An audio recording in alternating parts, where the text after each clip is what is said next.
Guys welcome to my channel. सब लोग अपने जोड़े के साथ बैठी हुई थी। ज्योति जी अकेले बैठी हुई थी। उन्हें ही पूजा करनी थी अपने पति के लिए। अभय एक साइड बैठ गया। रूही नीता के बाजू में बैठने लगी थी। बेटा आप अपने पति के साथ जोड़े में बैठिए, पंडित जी ने कहा।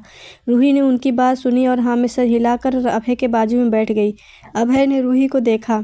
आज वो दोनों फिर से जोड़े में मंदिर में बैठे थे। अभय के दिल में एक और बार अपने अंदर विश्वास हो गया, वो जरूर रूही को मना लेगा, क्योंकि खुद भगवान भी उसके साथ है। धीरे धीरे हवन चालू हुआ। सारे पंडित हवन कर रहे थे। पूरे घर में हवन घी की खुशबू फैल गई।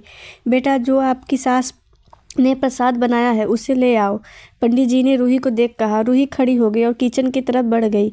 आज कितने दिन बाद वो किचन में घुसी थी। सब कुछ पहले जैसा था जैसे वो रखती थी। रूही की नज़र तावे पर है। उसे याद आया गया कि अभय ने उसे यही पर जलाया था। रूही ने अपने हाथ को देखा जिसमें अभय ने जलाया था। और कितनी पागल हूँ ना, मैं सबके लिए अपनी सेल्फ रिस्पेक्ट भूल रही हूँ। रूही ने खुद से ही कहा, क्यों हूँ ऐसी मैं? कितना कुछ किया उस इंसान ने मेरे साथ, मैं उसको कैसे माफ़ कर दूँ? रूही ने खुद में ही बोली, कभी नहीं, कभी माफ़ नहीं करूँगी मैं। रूही अपने दिल में बात कर कहा। वहाँ रखा प्रसाद का पतीला उठाकर बाहर मंदिर में पतीला उठाकर पंडित जी को दे दिया। सब आराम से पूजा हुई। सारे पंडित जी लोग हॉल में बैठे हुए थे। खाना के लिए उनके लिए पत्तल बिछाई गई थी। आराम से उन्हें बैठाकर भोग लगाया गया, खाना खिलाया गया। सारा रूही और ज्योति जी ने परोसा था। खाना खाकर सारे पंडितों ने आशीर्वाद दिया। जोड़े से सबने पंडित जी से आशीर्वाद लिया। अभय रूही दोनों के साथ में पंडित जी के पैर छुए। सौभाग्यवती भव, पंडित जी ने कहा। ज्योति जी ने दान का सामान सारा रूही को दिलवाया। कुछ सामान खाना गरीबों को, मंदिर और सड़क पर सोते रहते लोगों के लिए भिजवा दिया। सब काम फ्री होते होते शाम के 4 बज गए थे। अब सबने खाना खाया। रूही ने अपने सारे कर्तव्य निभाए बहू होने के। ज्योति जी और रूही बस रह गए थे खाना खाने को। आप दोनों भी खा लो, दिव्या ने रूही और ज्योति जी से कहा। हम हाँ बस खाते हैं, ज्योति जी ने कहा। रूही तुम खाओ, अब तक मैं इन्हें देख कर आती हूँ, ज्योति जी ने रूही से कहा। रूही ने कुछ नहीं कहा। वो नहीं वहीं नीचे बैठकर खाना खाने लगी। अभय रूही को देख रहा था। रूही बहुत चेंज सी लगी। ज्योति जी ने खाना खाया। नीलेश जी नीता जी घर जाने लगे। दीपक जी से मिलकर ज्योति जी ने प्रसाद और खाना पैक कर दिया था। इसकी ज़रूरत नहीं है, बस प्रसाद, नीता जी ने खाना देख कहा। बच्चे आए नहीं, ये सब उनके लिए है, थोड़ा सा ही है, ज्योति जी ने गाड़ी में रखवा दिया। नीलेश जी नीता जी के घर के लिए निकल गए। रूही रूम में आ गई। उसने साड़ी उतार वो जल्दी जल्दी अपना सिंपल सूट पहनकर रेडी हुई। अभय रूम में आया। रूही को देखा जो जल्दी जल्दी कर रही थी। क्या हुआ, इतनी हड़बड़ा क्यों रही हो, अभय ने कहा। रूही ने कोई जवाब नहीं दिया। या नहीं। अभी अभय रूही के पास आया। उसके दोनों हाथों को पकड़ पूछा, क्या हुआ है? कुछ नहीं, रूही ने खुद को छुड़ा कहा। वो बाहर जाने लगी। इतनी जल्दी में क्यों हो? अभय उसके पीछे पीछे जाने लगा। दोनों को बाहर आते देख उन सब लोगों को देखने लगे। रूही के कपड़े चेंज और जल्दी जल्दी जाते देख किसी को समझ नहीं आया हुआ क्या है। अभय को पीछे आते देख उन सबको लगा कि अभय ने फिर कुछ कहा है। दोनों को फिर क्या मिस्टर आर्यन पीछे क्यों आ रहे हो? रूही इरिटेट होते हुए बोली। कहाँ जा रही हो? अब तो ऑफिस भी बंद हो गया होगा, अभय ने कहा।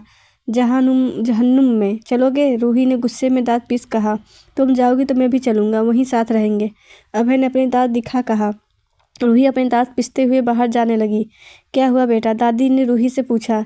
आप अपने नाती से कहिए कि मेरा पीछा छोड़ वरना, रूही ने इरिटेट होकर कहा। वरना अन्ना, अब तो वो तुम जानो इसका क्या करना है, हमसे खुद नहीं संभलता ये लड़का, दादी ने कहा। वो सोफे से खड़ी होकर रूम में चली गई। रूही ने गुस्से में अभय को देखा जो दांत दिखा रहा था। रूही पैर पटकते हुए बाहर आ गई। रेहान बाहर खड़ा हुआ था। गाड़ी लेकर अभय भी उसकी ही गाड़ी में बैठ गया। ऋत्विक, नियम, कार्तिक जो घर जा रहे थे उन्होंने रूही अभय को देखा, उन दोनों के पीछे आ गए। क्या हुआ, कहाँ जा रहे हो? ऋत्विक ने पूछा। जहाँ तुम्हारी बहन ले जा रही है, वह बड़े आराम से बोला। मैं कहीं नहीं ले जा रही हूँ, रूही ने अभय को घूर कहा। ये लेकर नहीं जा रही है, इसके साथ जा रहा हूँ, अभय ने ऋत्विक को देख कहा। अरे तो कहाँ रहे हो, कार्तिक ने कहा। तुम लोग भी हमारे पीछे आ जाओ, ये तो बताने से रही, अभय ने रूही को देख कहा। रूही इरिटेट होकर सर पर हाथ रख लिया। रेहान चलो तुम, रूही ने कहा। रेहान ने गाड़ी आगे बढ़ा दी। कार्तिक, नियम, ऋत्विक तीनों ही दूसरी गाड़ी में रूही के गाड़ी के पीछे लगे हुए थे। रेहान ने गाड़ी एक कंस्ट्रक्शन बिल्डिंग के पास रोकी। वो गाड़ी से उतर गया। रूही भी गाड़ी से उतर गई। रूही को उतरते देख अभय भी उतर गया। कार्तिक, नियम, ऋत्विक की गाड़ी भी आकर रुकी। वो भी उतर कर अभय के आजू बाजू खड़े हो गए। रूही, रेहान कंस्ट्रक्शन बिल्डिंग के अंदर जाने लगे। चारों भी उसके पीछे लग गए। लिफ्ट से वो लोग ऊपर टॉप फ्लोर पर आए। टॉप फ्लोर पर जीवन खड़ा था और उसके साथ गार्ड्स भी थे जो काले कपड़े पहने हुए थे। रूही को देख जीवन रूही के पास आया। रूही के पीछे नियम और अभय, ऋत्विक, कार्तिक भी दिख गए। उन चारों को देख उसने रूही को देखा जो बिना किसी एक्सप्रेशन से उसके बोलने का इशारा कर रही थी। जीवन ने सब कुछ इग्नोर किया और रूही के लिए एक चेयर उठाकर रख दिया। रूही भी आराम से बैठ गई। आपकी फ्रेंड सारिका के बारे में पूरी इन्फॉर्मेशन मिल गई है, जीवन ने एक फाइल रूही के सामने कर कहा। सब उस फाइल को देखने लगे। अब समझ आया, रूही यहाँ सारिका के बारे में पता करने आई है। जीवन ने कहना शुरू किया। सारिका बजाज ग्रुप के सबसे छोटे बेटे की नाजायज़ बेटी। सुनील बजाज एक घटिया किस्म का इंसान। अपने कॉलेज में के एक मिडिल क्लास फैमिली की लड़की के साथ प्यार का नाटक किया और उससे शादी का। वो प्रेग्नेंट है तब तक बहुत देर हो चुकी थी। सुनील बजाज शादी कर चुका था। सारिका को माँ को जब पता चला कि सुनील ने धोखा किया तब उन्होंने बजाज फैमिली के हेड रंजीत बजाज को पता चला कि सारिका की माँ प्रेग्नेंट है। तब उन्होंने उसे अपने घर में पर रहने दिया, पर शायद उनके जीवन में खुशी नहीं थी। सुनील ने हमेशा उन्हें बस तिरस्कार दिया। सारिका के जन्म देते ही वो चल बसी। रंजीत बजाज ने ही सारिका की सारी परवरिश की और अपनी प्रॉपर्टी में आधा हिस्सा सारिका के नाम कर दिया, क्योंकि वो जानते थे कि सुनील कभी सारिका को नहीं अपनाएगा। जीवन रुका और सब उसकी बात गौर से सुन रहे थे। उसने फिर बोलना शुरू किया। कॉलेज के टाइम जब वो आपके रूही को देख कहा, जब साथ पढ़ाई कर रही थी उसी बीच रंजीत बजाज की मौत हो गया था। दुनिया में उसके दादा ही बस थे सब कुछ। सुनील को जब पता चला कि उसके पापा ने सारिका के नाम प्रॉपर्टी की है तब वो उसे छीनने की कोशिश करने लगे। उन्होंने सारिका की पढ़ाई बीच में छुड़वाकर घर बुला लिया। हाँ, सारिका बीच में ही आ गई थी। कहाँ उसने आगे पढ़ाई की, वो तो उसके साथ रॉ में काम करना चाहती थी। रूही मन ही मन खुद से बोली। सारिका को बहला फुसलाकर उसकी शादी जबरदस्ती एक गुंडे से करा दी, जो कि निहायत ही सारिका को पता चला कि वो माँ बनने वाली है। वो घर से भाग गई। उन्होंने भागते वक्त सिर्फ आपके बारे में सोचा था। उन्होंने आपको ढूंढने की बहुत कोशिश की थी, पर आपकी याददाश्त जाने की वजह से और जगह चेंज हो जाने की वजह से आपको कोई नहीं ढूंढ पाया। वो माँ बनने वाली थी। वो भागी क्यों घर से? वो माँ बनने वाली थी तो भागी क्यों घर से? नियम ने बीच में कहा। सब सोचने लगे। वो उसे रोज़ टॉर्चर करता था कि कोई बजाज के ग्रुप के पेपर साइन कर दे जिससे सुनील को प्रॉपर्टी मिल सके। वो साइन नहीं करना चाहती थी, इसलिए वो वहाँ से भाग गई। कुछ समय बाद उसने एक लड़के को जन्म दिया। उसकी बात सुन रूही जीवन को देख कहा, बच्चा सारिका का बच्चा भी है? रूही ने कहा, हाँ, उनका बेटा है, 3 महीने का। जीवन ने कहा, वो सुनील बजाज कर अपने पति से सबसे छुप कर वहाँ बस स्टैंड के पीछे वाली छोटी सी चौल में रहती हैं। घर में काम कर अपना गुजारा करती हैं। वो छुप कर घर से निकलती हैं। वो अपने बच्चे का भरण पोषण खुद ही करती हैं, घर का पूरा काम करती हैं। उस दिन जब वो आपसे मिली तब भी वो काम कर वापस जा रहे थे। जीवन ने कहा। रूही को सोच में रोना आ रहा था। उसकी याददाश्त जाने से कितना कुछ हो गया था। सुनील बजाज के आदमी अभी भी उन्हें ढूंढ रहे हैं। जीवन ने कहा, और सबसे अहम बात बताना भूल गए, अभय का एक गार्ड वहाँ आया। वो अभय को ढूंढता हुआ यहाँ आया था। ये सब सुनील बजाज नहीं, सुनील बजाज की वाइफ रश्मि बजाज का किया धरा है। उसके साथ साथ उसके भाई का भी। सुनील बजाज तो बेड रेस्ट में है, पैरालाइज। अभय के गार्ड ने कहा। सब उसे देखने लगे। यहीं बस नहीं, सारिका के दादाजी को कोई हार्ट अटैक नहीं आया था, उन्हें गला दबाकर मारा गया था। कुछ टाइम बाद जब ये बात सुनील बजाज को पता चली तब रश्मि के बारे में पता किया। तब पता चला रश्मि तो बस पैसों के पीछे है। उनके साथ बाकी बहुत अफेयर चल रहे हैं उनके पीठ पीछे। जब उन्होंने रश्मि को डाइवोर्स और पुलिस में देने को कहा तब रश्मि ने भाई ने सुनील को गाड़ी का एक्सीडेंट करा दिया जिससे वो पैरालाइज हैं। अभय ने गार्ड से कहा। रूही ने अपनी घड़ी में टाइम देखा। 6 बजने को आए थे। वो खड़ी हुई। मुझे अभी उसके पास जाना है, रूही ने कहा, पर अभी हम नहीं जा सकते। रश्मि बजाज के गुंडे हर जगह सारिका को ढूंढ रहे हैं। जीवन ने कहा, तो तुम सब क्यों हो? रूही ने सबको घूर कहा। वो बिल्डिंग से नीचे आ गई। अभय, कार्तिक ने गार्ड को इंस्ट्रक्शन किया। रूही गाड़ी में बैठ गई। जीवन ने गाड़ी चला दी। उनकी गाड़ी 15 मिनट में बस स्टैंड में खड़ी थी जहाँ कल सारिका को छोड़ा था। रूही बाहर निकली। अब उन्हें यहाँ से पैदल चलना था। वो रूही चलने लगी, उसके पीछे उसके गार्ड्स थे। अभय ने रूही का हाथ पकड़ लिया। रूही रुककर उससे देखने लगी। हम ऐसे जाएंगे किसी को भी शक हो जाएगा, उन लोगों को पता चल सकता है, अभय ने कहा। ठीक है, मैं अकेले जाती हूँ। रूही को अभय की बात सही लगी। उसने कहा, अकेले कहाँ जा रही हो? मैं चल रहा हूँ, हम अलग अलग जाएंगे, अभय ने रूही से कहा। फिर सबको देख कहा। सबने हाँ में सर हिला दिया। अभय रूही का हाथ पकड़े पकड़े आराम से आगे आगे चलने लगा। रूही उसके पीछे खींची चली गई। छोटी छोटी गलियों में वो, जिसमें सिर्फ एक इंसान ही बस निकल सकता था, उसी में बच्चे खेल रहे थे, किसी में लोग वहीं नहा रहे थे। गंदगी इतनी कि मुंह से में कपड़ा रखना पड़ जाए। रूही ने अभय को देखा जो बेफिक्र चले जा रहा था। रूही मन ही मन अभय को देख सोच रही थी, सोने की चम्मच पर लेकर पैदा हुआ इंसान इन तंग गलियों में ऐसे चले जा रहा है जैसे इन गलियों को पुराना नाता है। वो लोग एक चौल के पास आकर रुके। क्यों भाग कर आए हो घर से? क्या? एक औरत ने कहा। 4-6 औरतें झुंड बनाकर बैठी हुई थी। आओ बहन, चुगली करें वाला ग्रुप। नहीं, रूही ने आराम से कहा। जीवन ने एक घर की तरफ इशारा किया। एक, कहाँ चली जा रही हो? 2 औरतें सामने आ गई। हमें अंदर जाना है, अभय ने आराम से कहा।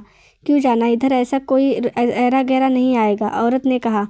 हमें वहाँ उस घर में जाना है, मेरी दोस्त का घर है वो। रूही ने घर की तरफ इशारा कर कहा। औरत ने घर को देखा, फिर को देख कहा, कपड़े देख तो लग रहा है अच्छे घर की हो। फिर इस छोटी सी चौल में कौन सी दोस्त रहती है?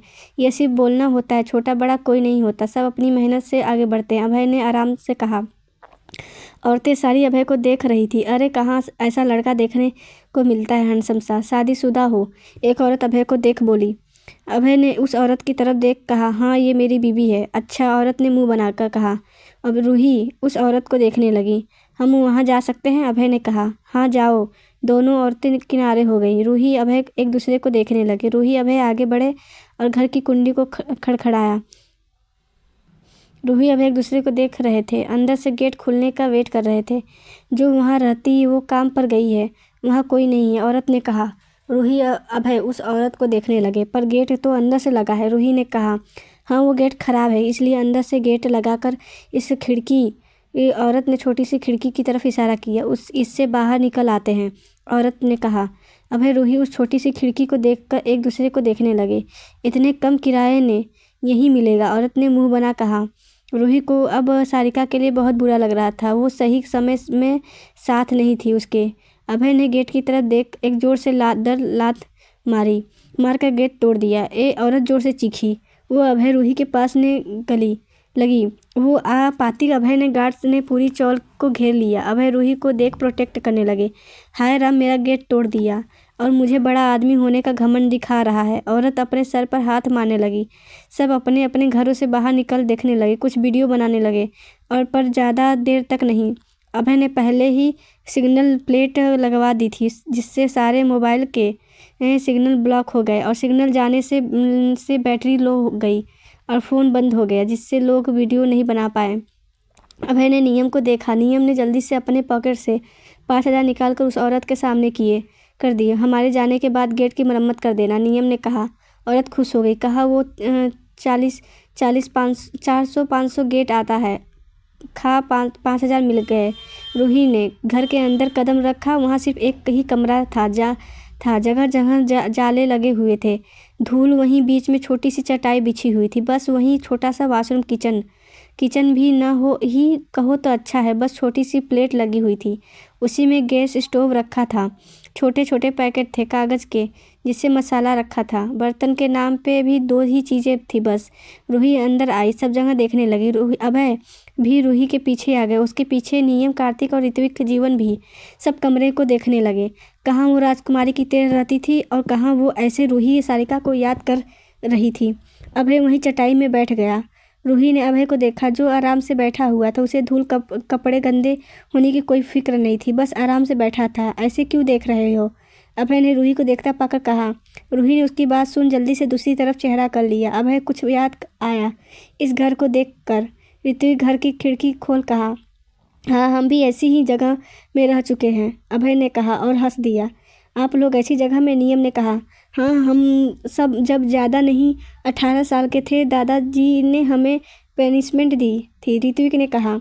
वो भी इसके वजह से। अभय ने कार्तिक की तरफ देख कहा, सालू मुझे बिना बताए पार्टी करने जाओगे तो यही न होगा। कार्तिक ने हंसते हुए कहा, उस टाइम हम पैसों की कभी फिक्र ही नहीं किया करते थे। जितना पैसा मांगा पापा दादाजी ने हमें दे दिया, कभी देखा ही नहीं कि क्या करते हैं उन पैसों का। फिर एक दिन दादाजी ने हमें कैसीनो में पकड़ जाते देख लिया था।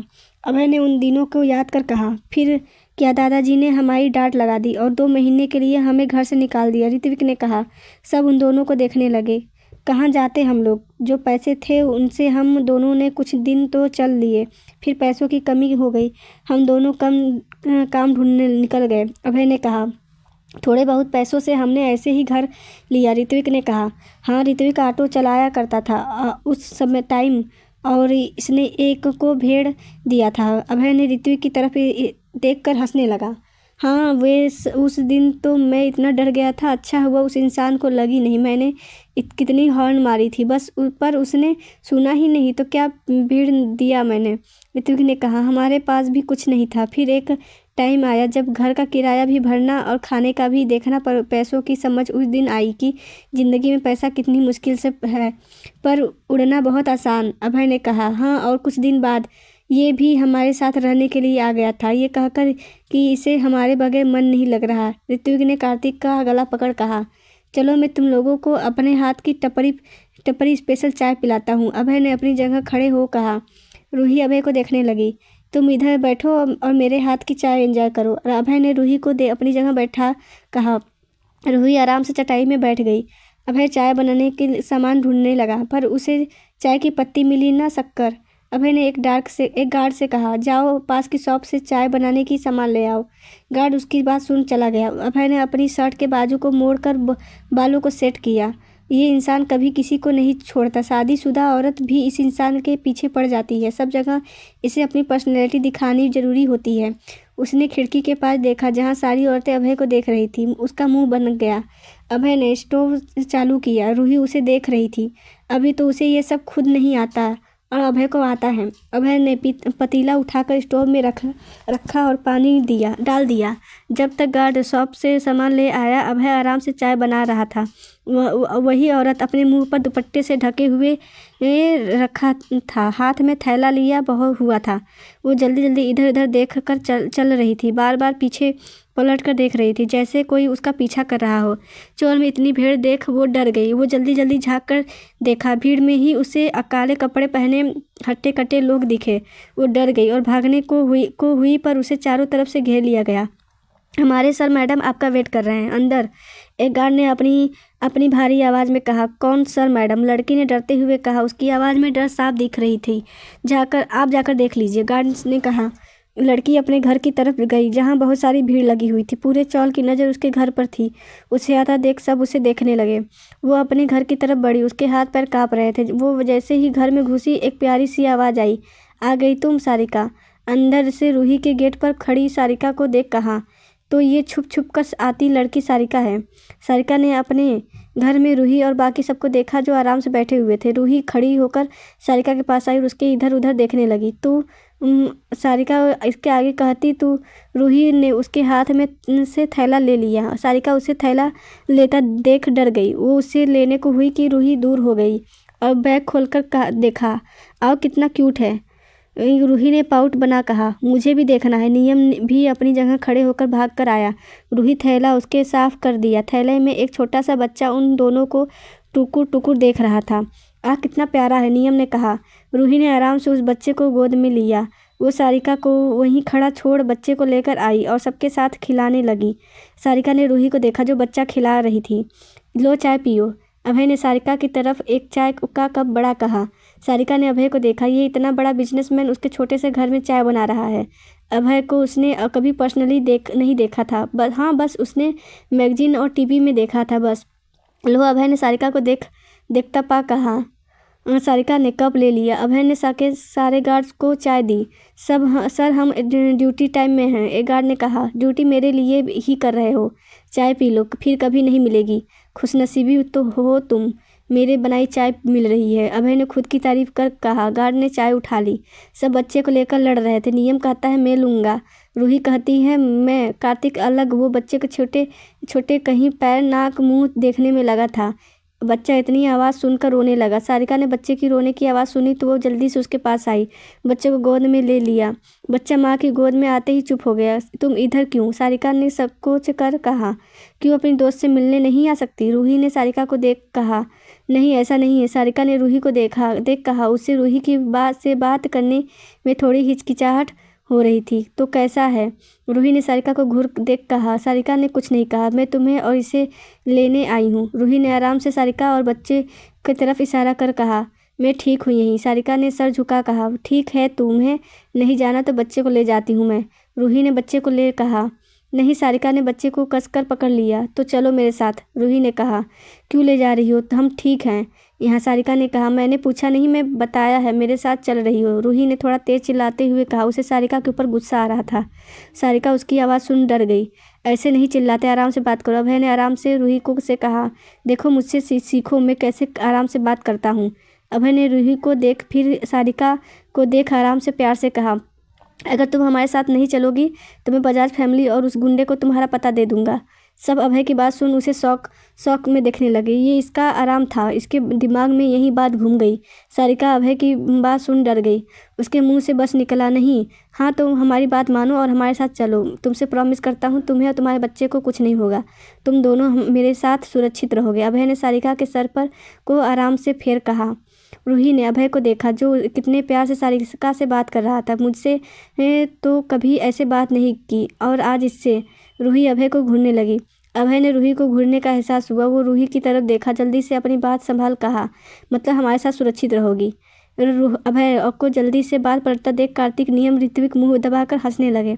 सालों, जब तुम लोगों की शादी होगी तब पता चलेगा बीवी का घूरना किसे कहते हैं। अभय ने उन तीनों को देख कहा।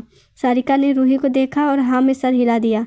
रूही को अब चैन मिला, वरना उसे लगा था सारिका ने के साथ जबरदस्ती करनी पड़ेगी। वो लोग आराम से बाहर घर से आ गए।